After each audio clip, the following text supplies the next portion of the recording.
Yes guys, our topic is genetics.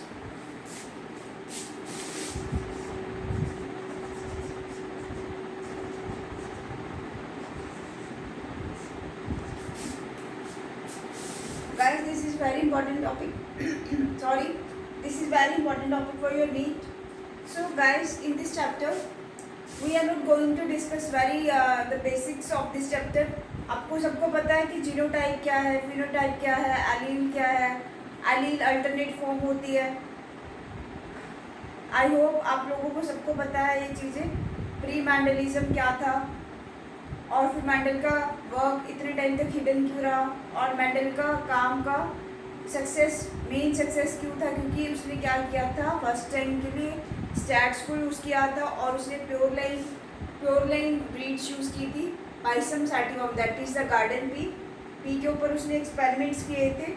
P के 7 character उसने choose किए. दैट कौन कौन से 7 कैरेक्टर्स थे?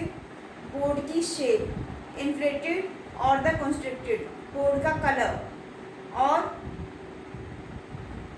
सीड की शेप, सीड का कलर. 4 कैरेक्टर्स. फ्लावर की पोजीशन एंड फ्लावर का कलर. नेक्स्ट उसने चूज़ किया था स्टेम हाइट. आपके एनसीईआरटी में एक छोटा सा टेबल बना हुआ है, उस टेबल में भी 7 के 7 कैरेक्टर्स मेंशन है. You can also see from there. अगर कोई भी आपको डाउटफुल है तो आप प्लीज़ मुझे टेक्स्ट करके पूछ लेना. बच्चे, अब आपको मोनोहाइब्रिड क्रॉस, डायहाइब्रिड क्रॉस वो भी पता है कि मोनोहाइब्रिड में उसने सिर्फ एक कैरेक्टर को लिया था, टॉलनेस, और उसके रिजल्ट्स भी पता है आपको मोनोहाइब्रिड का. मोनोहाइब्रिड क्रॉस टॉल, फिर उसकी इसकी सेल्फिंग की उसने, रिजल्ट क्या मिला? 3 प्लांट्स कैसे थे? टॉल, और एक प्लांट कैसा था? शॉर्ट. 3 प्लांट्स ऐसे थे, एक प्लांट ऐसा था. क्लियर? ये बहुत बेसिक है, आपको सबको पता है. तो बच्चे ये उसके बाद फिर था डायहाइब्रिड क्रॉस. डायहाइब्रिड क्रॉस में क्या किया गया? 2 कैरेक्टर्स को चूज किया गया. कौन कौन से 2 कैरेक्टर्स थे? सीड की शेप और सीड का कलर. जैसे चूज किया राउंड येलो की क्रॉसिंग की गई. रिंकल्स ग्रीन के साथ. ये क्या था? डोमिनेंट था. और ये क्या था? रिसेसिव. तो इसकी क्रॉसिंग करके हमें डायहाइब्रिड की रेशियो याद है, 9:3:1, 9:3:3:1. That was the ratio of the dihybrid cross. You all remember? Punnett square से आपको सबको गैमेट्स बनाने तो आती है. आर, इसके गैमेट्स कैसे बनाओगे? RY into RY. क्लियर? फिर इसके बाद इसकी सेल्फिंग कर दो. इसकी सेल्फिंग करके हमें ये वाली रेशियो मिल जाएगी 9:3:3:1. क्लियर बच्चे? उसके बाद हम बात करते हैं कि जो मैंडल ने जो एक्सपेरिमेंट्स किए उसके ऊपर 3 लॉज दिए गए थे. वो लॉज क्या थे? Law of purity. Law of purity क्या बोलते हैं कि गैमीट्स क्या है? प्योरली सेपरेट होंगे. जब एक जनरेशन से दूसरे जनरेशन में क्या इंफॉर्मेशन ट्रांसफर होती है in the form of gametes. तो ड्यूरिंग सेक्सुअल रिप्रोडक्शन क्या होगा? गैमीट्स सेपरेट होंगे. That is the purity, pure form of the genes. And next law क्या था? Law of dominance.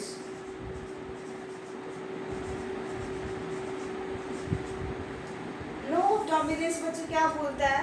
Law of dominance के अकॉर्डिंग अगर एक कैरेक्टर, जैसे हमारा मान लो टी कोई ले लो, यहाँ पे कैपिटल टी क्या है? हमारा डोमिनेंट कैरेक्टर है और स्मॉल टी क्या है? Recessive character.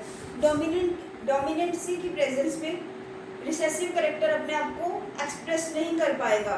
Dominant law of dominance यही कहता है, लेकिन इस लॉ के ऊपर दो हमने देखा कि ऑब्जेक्शंस आई, दैट वाज वो बाद में रीडिस्कवर हुई। दो ऑब्जेक्शंस इस लॉ के ऑब्जेक्शंस हैं, जो एक्सेप्शंस हैं वो क्या है, लॉ ऑफ इनकम्प्लीट डोमिनेंस,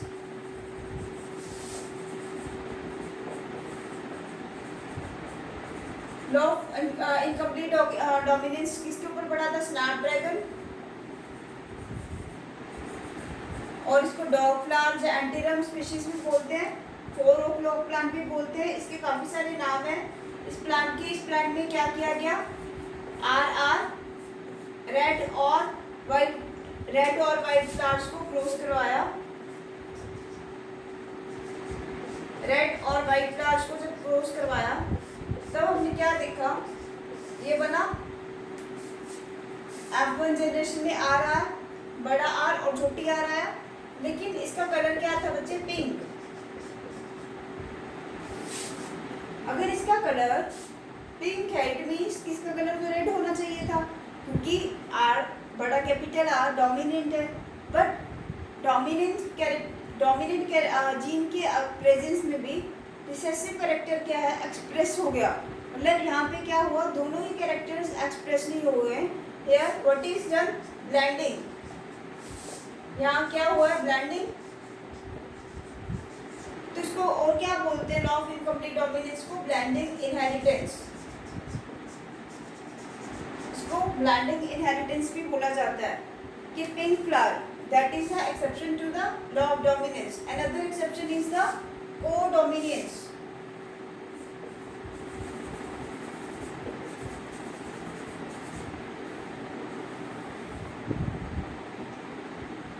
बच्चे देखो को-डोमिनेंस में क्या है, को-डोमिनेंस की बेस्ट एग्जांपल है blood groups. IG blood groups की क्या होती है, आईजी के पास 3 टाइप के एलील्स हैं, 3 फॉर्म्स हैं, IA, IB और IO। एक जीन की अल्टरनेट फॉर्म, इसको हम क्या बोलते हैं, एलील। जनरली एक जीन के पास उसकी 2 अल्टरनेट फॉर्म होती है, लेकिन यहाँ पे अगर 2 से ज़्यादा अल्टरनेट फॉर्म्स हो तो क्या हम उसको कह सकते हैं, मल्टीपल एलील्स। Multiple alleles. तो बच्चे आईजी जो ब्लड ग्रुप की जीन है वो क्या है, example of the multiple allele. Multiple allele की 2 से ज़्यादा फॉर्म होना एक ही कैरेक्टर की, that is the multiple alleles.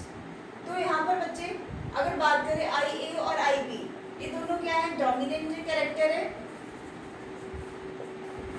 और IO क्या है, रिसेसिव। अगर मान लो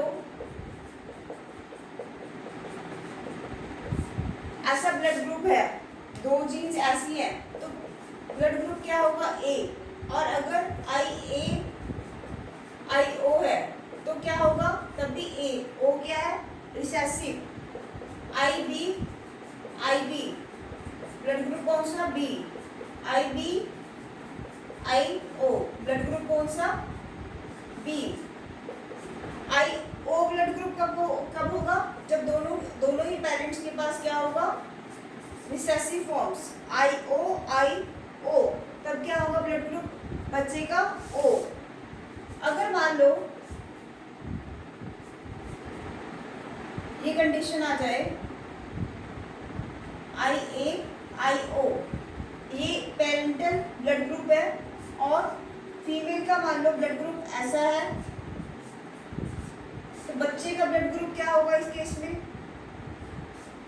IA IB,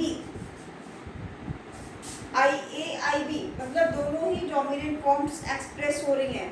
तो दिस इज द को-डोमिनेंस। को मतलब कोऑपरेशन करना, जब साथ में होना, 2 फॉर्म्स आपस में डोमिनेंट है, मतलब ना ही एक दूसरे का अफेक्ट कम कर रहे हैं और ना ही अपना छोड़ रहे हैं, दोनों के दोनों ही डोमिनेंट है, that is the IA IB। तो इसका ब्लड ग्रुप कौन सा हुआ, AB। तो कैन वी से AB blood group, AB type of blood group is the example of the co-dominance. Clear बच्चे?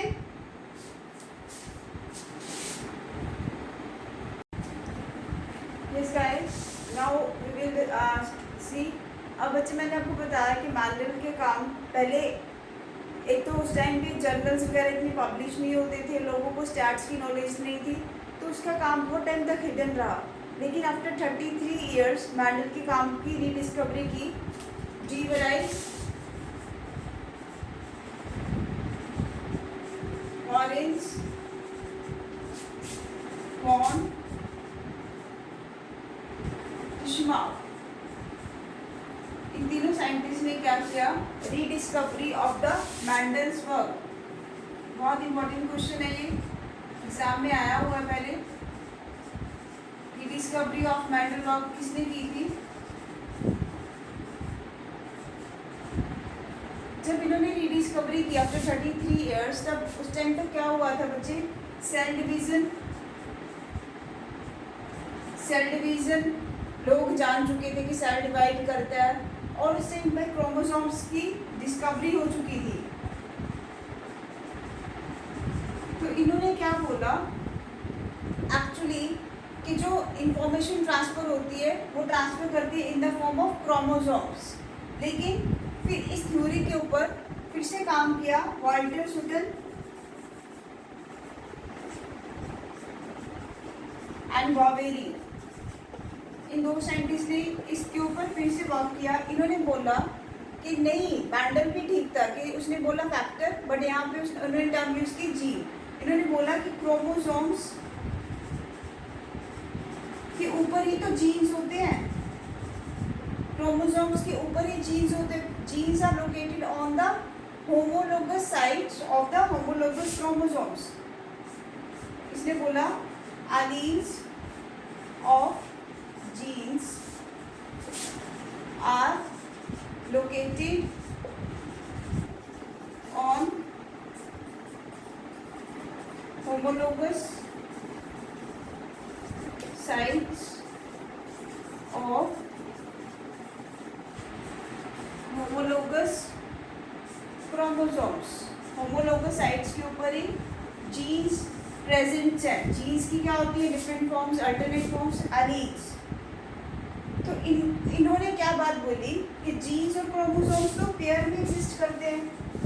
जीन्स और क्रोमोसोम्स क्या करते हैं? पेयर में एग्जिस्ट करते हैं, क्योंकि क्रोमोसोम्स के ऊपर ही तो जीन्स है। अगर क्रोमोसोम्स की पेयर है तो जीन्स की भी पेयर है। Is it clear? और हमने पढ़ा था कि पेयर्ड फॉर्म, अल्टरनेट फॉर्म क्या है? हमारी एलील्स। क्लियर बच्चे? तो इन दोनों साइंटिस्ट ने क्या किया? They proposed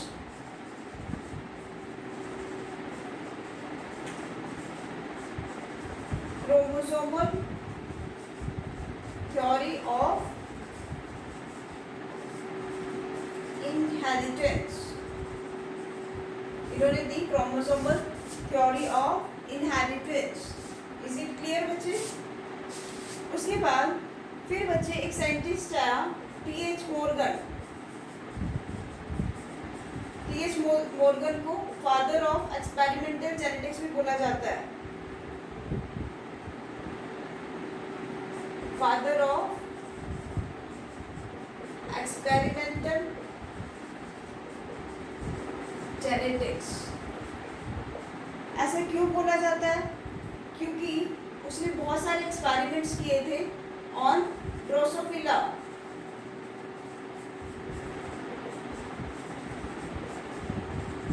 ड्रोसोफिला मेलेनगेस्टर, क्योंकि ड्रोसोफिला का ब्रीडिंग टाइम बहुत कम होता है, बहुत जल्दी उसका ब्रीडिंग टाइम खत्म हो जाता है, और उसका लाइफ स्पैन भी बहुत शॉर्ट है। सो इसने ड्रोसोफिला को चूज़ किया। ड्रोसोफिला क्या है हमारा? Drosophila is also known as the, yes बच्चे, फ्रूट फ्लाई। ड्रोसोफिला को क्या बोलते हैं? Fruit fly.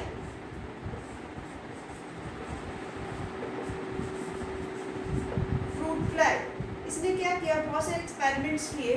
इसने डायहाइब्रिड क्रॉस को एक्सप्लेन किया मैंडल की। इसने बोला actually Mendel was lucky, Mendel lucky था, बट उसको नॉलेज नहीं थी। इसने टर्म्स दी लिंकेज एंड रिकॉम्बिनेशन। अब हम डायहाइब्रिड क्रॉस में देखते हैं, हमारे पास ये रेशो आते हैं 9:3:1। हमारे पास 9 क्या होते हैं? राउंड येलो, जो हमने क्रॉस में लिए थे पेरेंट्स, और 1 क्या हमारा रिंकल्ड ग्रीन, एंड 3 क्या हमारे राउंड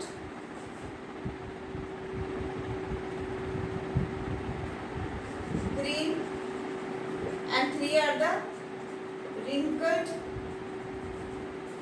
green. ये वाले कैरेक्टर्स तो हमने लिए ही नहीं थे, तो ये कहाँ से आ गए? डोमिनेंट जो मैंडले लॉस, ये लॉ ऑफ डोमिनेंस, उसके ऊपर भी नहीं आया। एक लॉ और उसने दिया था, law of independent assortment, law of independent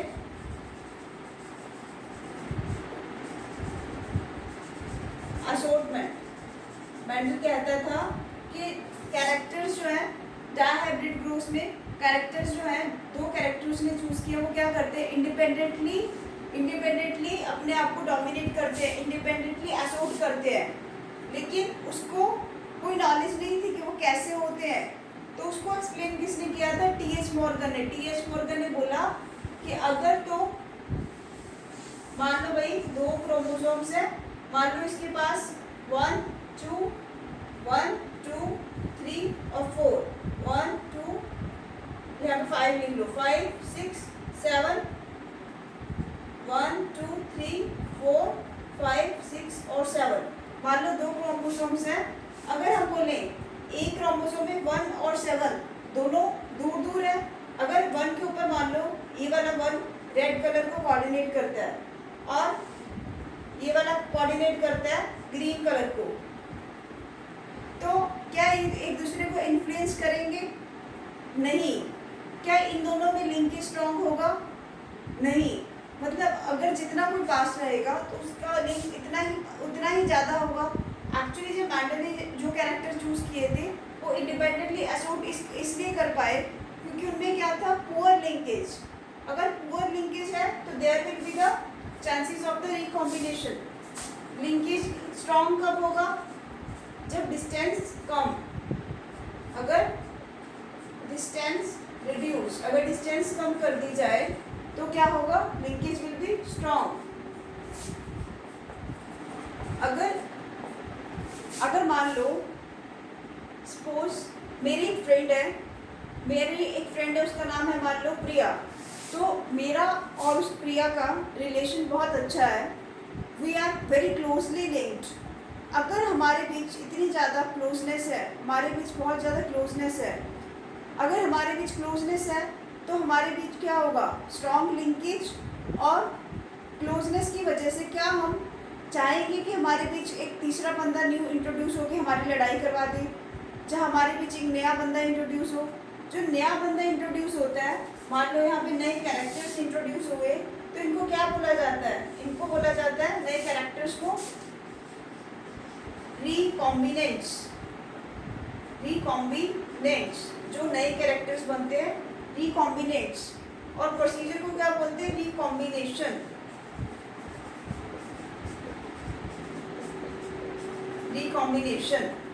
तो रिकॉम्बिनेशन कब होगी बच्चे? जब क्या होगा? लिंकेज वीक होगा। अगर हमारी बॉन्डिंग वीक है तो there will be the chances of the recombination.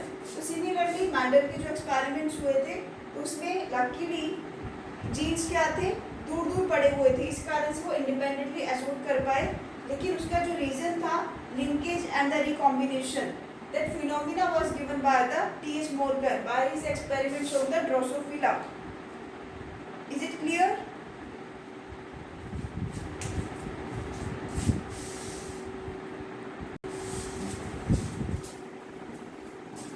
Yes, बच्चे, our next topic is sex determination.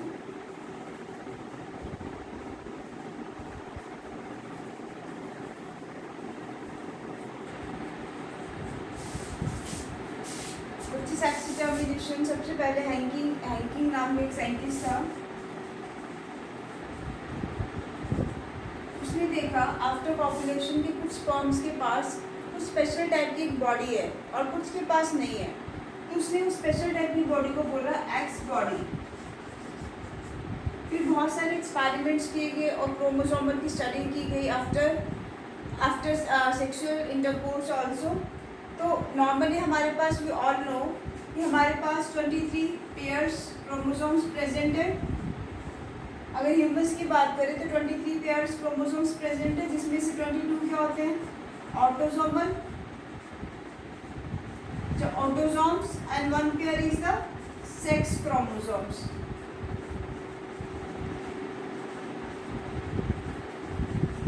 एक पेयर क्या होता है, सेक्स क्रोमोसोम्स। क्लियर बच्चे?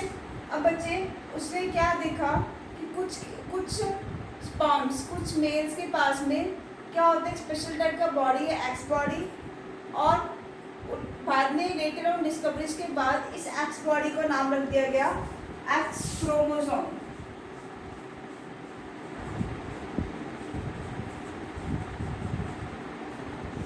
फिर इंसेक्ट्स के ऊपर स्टडी की गई।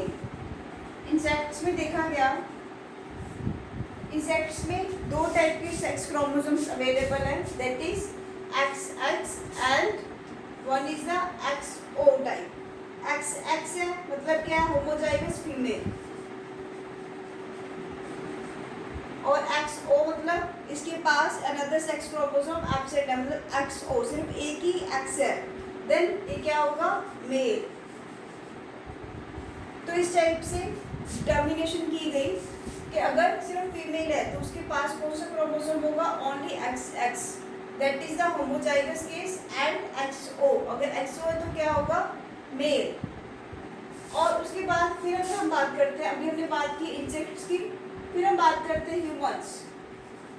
ह्यूमंस में आप लोग सेक्स डिटर्मिनेशन 10th क्लास से आई थिंक पढ़ रहे हो, तो वी ऑल नो कि सेक्स डिटर्मिनेशन ह्यूमंस में क्या है, फीमेल्स के पास क्या होता है, XX क्रोमोसोम्स, और मेल्स के पास क्या होता है, XY chromosome. So who is responsible for the sex of a child, male और फीमेल? यस, मेल, क्योंकि मेल ही रिस्पॉन्सिबल है, फीमेल ने तो हर टाइम अपना X ही देना है। मेल के पास XY, अगर फीमेल का X के साथ जुड़ जाता है तो चाइल्ड क्या होगा, अगर XX हो जाता है तो चाइल्ड क्या होगा, फीमेल। जब गर्ल चाइल्ड, और अगर फीमेल का X क्रोमोसोम Y के साथ जुड़ जाता है तो उस केस में क्या होगा, मेल। क्लियर? तो हमारे पास इंसेक्ट में सिर्फ एक X था, यहाँ पर एक X है और एक क्या, along with the X is the Y chromosome seen in the mails. Humans और ड्रोसोफिला के अंदर भी यही कंडीशन दिखती है, humans and in case of Drosophila, Drosophila में भी similarly XX and the XY in the mails. लेकिन अब बच्चे XO कंडीशन वाले मेल्स और XY कंडीशन वाले मेल्स, इसको हम क्या बोलते हैं, mail हेट्रोगैमेटी।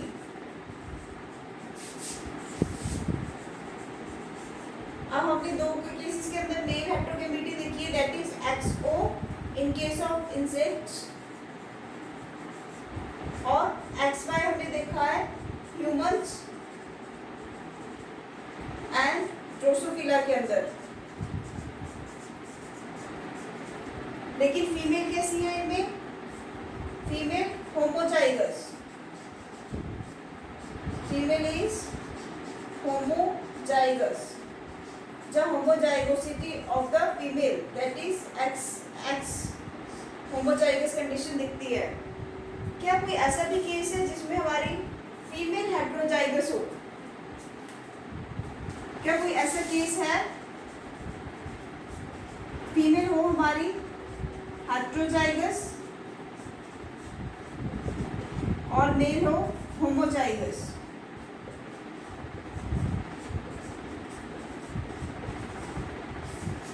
Is this condition possible? Yes बच्चे, this condition is possible, but यहाँ पर X नहीं होगा क्रोमोसोम। फीमेल हेट्रोजाइगस में कंडीशन क्या होगी, ZW, और मेल के पास ZZ।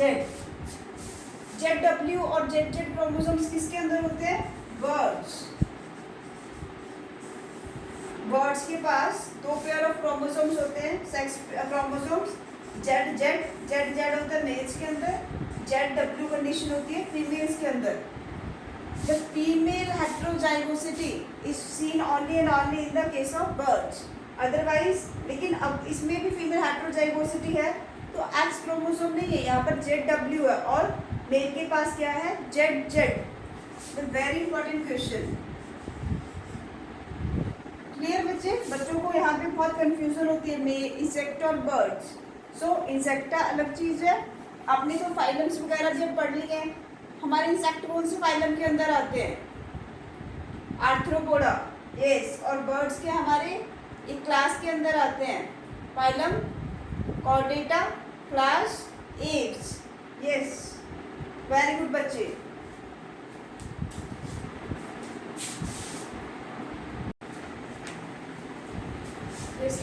अब हम पढ़ते हैं बच्चे पैडिग्री एनालिसिस। पैडिग्री एनालिसिस का मतलब क्या होता है?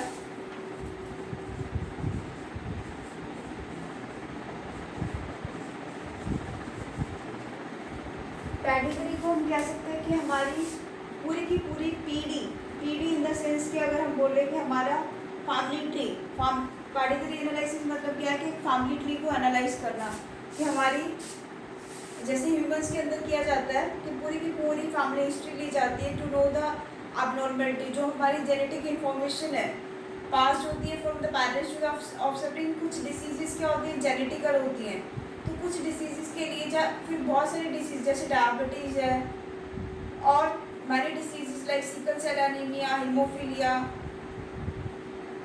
these are the diseases which are passed from the parents to their offsprings। तो ऐसी डिसीजेस के लिए जनरली क्या लिया जाता है, फैमिली हिस्ट्री ली जाती है।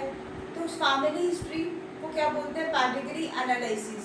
उस पैडिग्री एनालिसिस के लिए जब उसको पैडिग्री एनालिसिस, लेकिन आज के टाइम में pedigree analysis is not very good because अब हमारे पास बहुत सारे मॉडर्न टेक्निक्स भी हैं, लेकिन still family history is very important. लेकिन फैमिली हिस्ट्री के लिए अब सिंबल्स यूज़ किए जाते हैं, male, female, unaffected, consanguineous families. Consanguineous families कौन सी होती हैं? कि क्लोजली रिलेटेड फैमिलीज।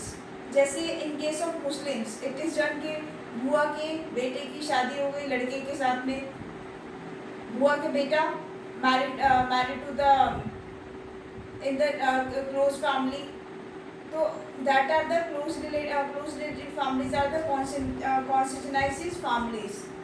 तो बच्चे इसको आप लोग पैडिग्री एनालिसिस के आपके जो सिंबल्स हैं वो एनसीईआरटी में गिवन है एंड उसके ऊपर कुछ नहीं आने वाला उसमें। सो अब हम बच्चे पढ़ेंगे कि पैडिग्री एनालिसिस क्यों इम्पोर्टेंट है, क्योंकि हमारे पास कुछ डिसीजेज है जिसको हम क्या बोलते हैं, मेंडेलियन डिसऑर्डर्स।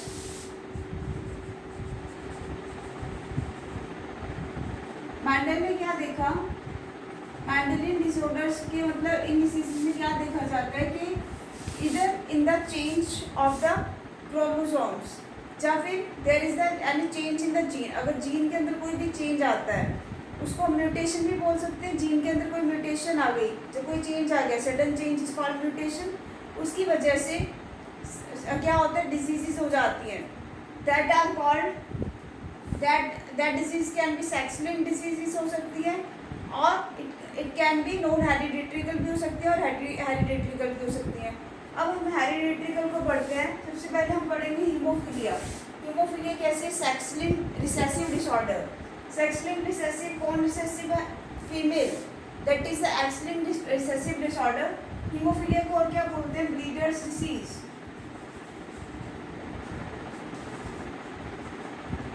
या फिर रॉयल फैमिलीज डिसीज। सबसे पहले ये डिसीज किसमें देखी गई थी? क्वीन विक्टोरिया में। तो क्यों? क्योंकि वहाँ पे क्या होता है, रॉयल फैमिलीज में ज़्यादातर मैरिज जो की जाती है रॉयल मेंबर्स के साथ, क्लोजली रिलेटेड फैमिलीज के साथ की जाती है। तो हेयर व्हाट वाज सीन कि जो फीमेल के ऊपर हीमोफिलिक फीमेल होगी, एक्सएच फीमेल्स क्या होती है? Carrier females. होमोजाइगस कंडीशन है,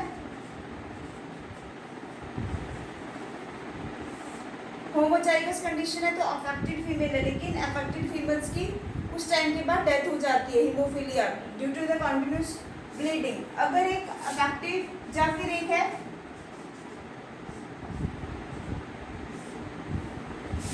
कि उसका सिर्फ एक क्रोमोसोम अफेक्टेड है, मतलब कह सकते हैं कि रिसेसिव है वो, रिसेसिव डिसीज। तो रिसेसिव है अगर, तो उसमें क्या है, कैरियर,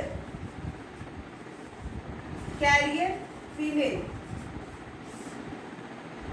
और अगर कैरियर फीमेल अफेक्ट करती है नॉर्मल मेल के साथ, तब भी क्या होगा, फीमेल कैसी होगी, फीमेल तो कैरियर ही होगी इस केस में। लेकिन एक मेल क्या होगा, अफेक्टेड मेल, और एक मेल कैसा होगा, नॉर्मल मेल। अगर फीमेल कैरियर फीमेल है तो उस केस में मेल क्या होगा, अफेक्टेड होगा, एक्स-लिंक्ड रिसेसिव डिसीज। मतलब फीमेल, अगर ये डिसीज फीमेल को पास होगी तो फीमेल क्या बन जाएगी, कैरियर। और अगर मेल के पास आएगा, एक्स-लिंक्ड फीमेल के साथ में क्रॉसिंग होगी, तो क्या होगा, मेल क्या होगा, अफेक्टेड होगा। क्लियर? इसमें बच्चे आप लोग सैम्पल क्वेश्चन प्रैक्टिस करना है इसके, तभी आपको ये चीज़ और ज़्यादा क्लियर होगी। इसमें थ्योरेटिकल कुछ भी नहीं है बताने वाला। उसके बाद बच्चे हम बात करते हैं हीमोफीलिया के बाद sickle cell anaemia.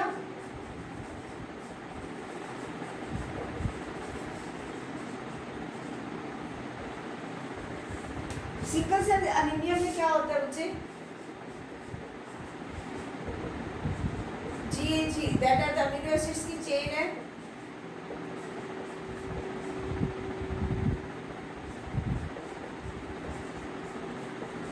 Six codon, codon में क्या होते हैं, तीन अमीनो एसिड्स या 3 यूनिट्स कॉडोन। सिक्स कॉडोन पे इंस्टेड ऑफ ग्लूटामिक एसिड की जगह पे क्या हो जाता है, वेलाइन बन जाता है, सब्स्टिट्यूशन हो जाती है, ए की सब्स्टिट्यूशन हो जाएगी यू के साथ में। इंस्टेड ऑफ ग्लूटामिक एसिड क्या बना, वैलिन। अगर वैलिन बन गया तो क्या है बच्चे, आरबीसी था, आरबीसी की उसको शेप मेंटेन करने के लिए एक प्रोटीन होता है, सेफेरिडिन प्रोटीन, जो उसकी शेप मेंटेन करता है। प्रोटीन हमें पता है, प्रोटीन क्या है, हमारे polymers of amino acids, they are the polymers of amino acid. सेफेरिडिन एक प्रोटीन होता है जो क्या करता है, आरबीसी की शेप को मेंटेन करता है। आरबीसी की शेप कैसी होती है, बाइकॉन्केव शेप।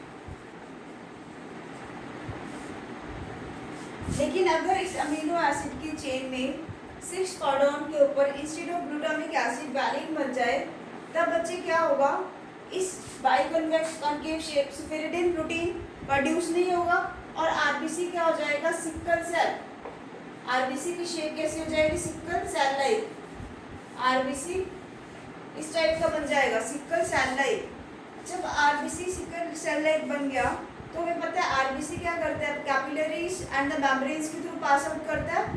तो सिकल सेल की वजह से क्या होगा, ये पास नहीं हो पाएगा, वहीं फंस जाएगा। वहीं फंस गया तो क्या होगा, एट द एंड क्या होगा, RBC count decrease in the blood, और पर्सन क्या हो गया, anaemia,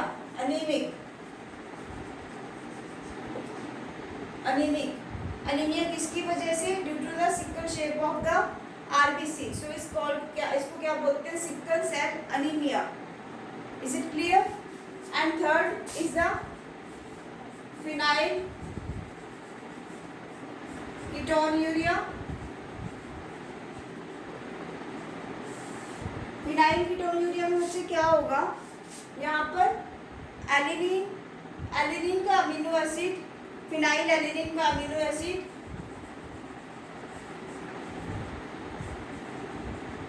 instead of phenylalanine के अमीनो एसिड में ट्रांसवर्शन होने की जगह इट विल फिनाइल एलिनिन के लिए उसको सिग्नल्स नहीं मिलेंगे, फिनाइल एलिनिन का ट्रांसफॉर्मेशन नहीं हो पाएगा।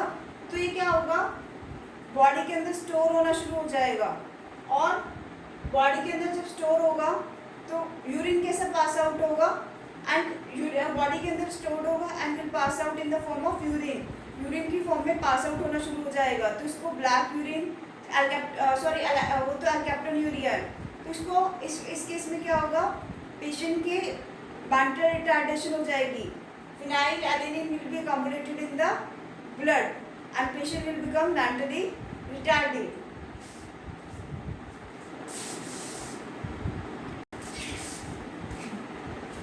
ये बच्चे अभी हम पढ़ते हैं क्रोमोसोमल डिसऑर्डर्स।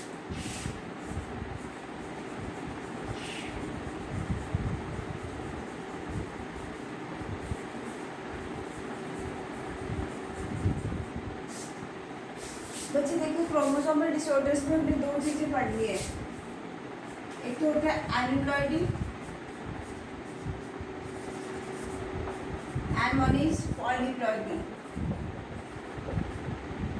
एनिप्लॉइडी कब होता है, जब सेल डिवीजन के टाइम पर क्रोमोसोम सेपरेट होते हैं। अगर क्रोमोसोम सेपरेट ना हो पाए, failure of the separation of the chromosomes, failure of separation of chromosomes, अगर वो सेपरेट नहीं होंगे तो दो पॉसिबिलिटीज हैं, या तो extra loss of one segment, या तो एक सेगमेंट का लॉस हो जाएगा, जहाँ क्या होगा, गेन होगा। या तो गेन हो सकते हैं, दो ही पॉसिबिलिटीज है, लॉस एंड द गेन। अगर लॉस होता है तो इस कंडीशन को क्या बोलते हैं, तो ऐसे कंडीशंस में हम लोग क्रोमोसोमल एब्रिविएशन, कौन सी ऐसी कंडीशन है जो आप लोगों ने पढ़नी है, that is the Turner syndrome. Turner syndrome में ये वाली कंडीशन दिखती है, there is the loss of the chromosomes और गेन ऑफ द क्रोमोसोमल को शो करने के लिए जो आपके एनसीईआरटी में कंडीशन दी गई है, that is the Down syndrome. ये बच्चे बहुत ज़्यादा इम्पोर्टेंट है और बहुत सारे बच्चे यहाँ कंफ्यूज होते हैं कि डाउन सिंड्रोम में क्या था, टर्नर्स में क्या था, क्लाइनफेल्टर्स में क्या था। तो बच्चे don't get confuse. And another example is the Klinefelter syndrome.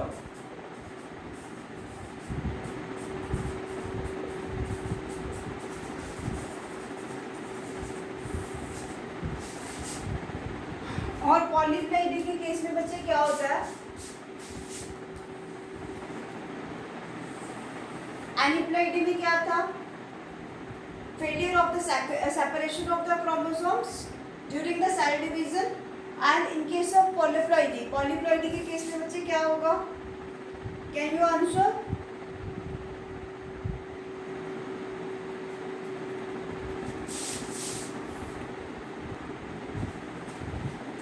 Yes बच्चे, पॉली मीन्स मैनी। यहाँ पर क्या होगा, हमारे टेलोफेज स्टेज के बाद, telophase stage of cell division के बाद में क्या होगा, failure of the cytokinesis, failure of cytokinesis. Due to the failure of cytokinesis there will be the extra set of chromosomes.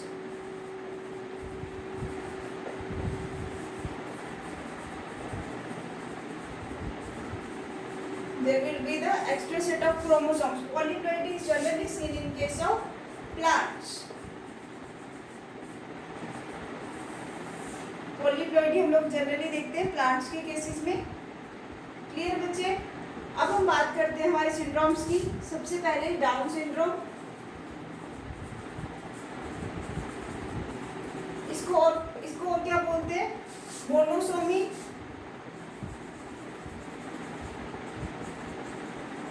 जाके ट्राइसोमी।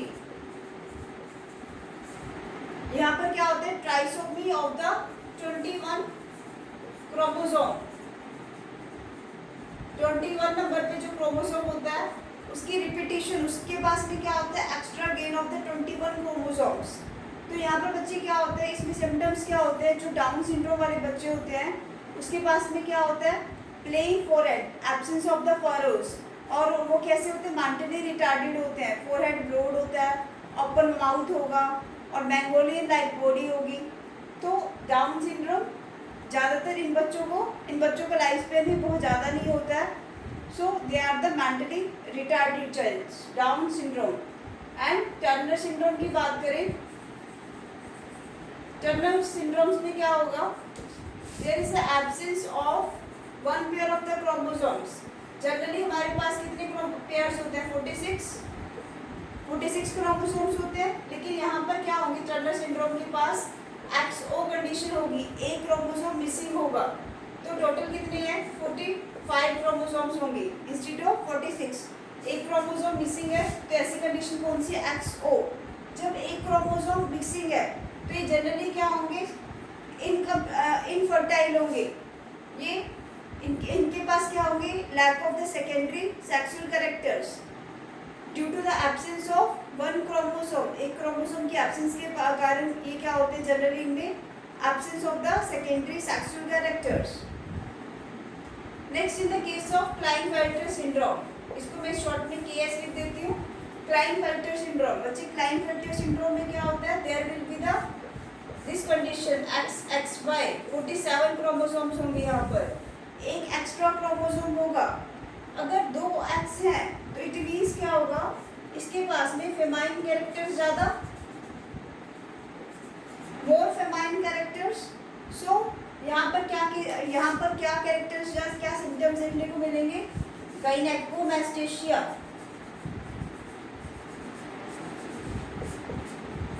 गाइनेकोमैस्टेशिया क्या है? डेवलपमेंट ऑफ ब्रेस्ट ज़्यादा इनलार्ज हो जाती है ऐसे केस में। Gynaecomastia, Klinefelter's, XXY condition, XO condition, that is the Turner syndrome, and the trisomy of the 21 chromosome is the Down syndrome. So बच्चे these are the very important. Please and please इसको तो आप लोग रट लो बिल्कुल। एक question यहाँ पे 101% गारंटीड है कि डाउन, टर्नर, क्लाइनफेल्टर, एक क्वेश्चन इनमें से आना ही आना है आपको।